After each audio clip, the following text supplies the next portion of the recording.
Det her er Mette. Mette er mor til Kasper og Emil. Hun er alene med sine 2 drenge, der går i 1. og 4. klasse. Det er svært for den lille familie at få pengene til at slå til.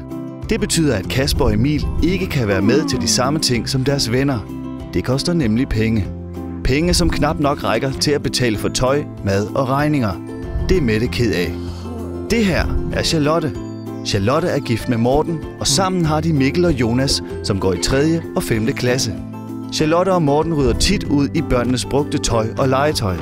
De nænder ikke at smide det ud, men har ingen i familien, der kan arve det.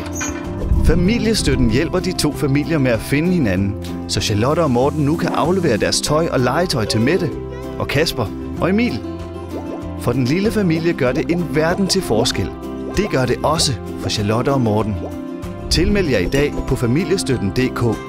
Det kræver så lidt at hjælpe så meget.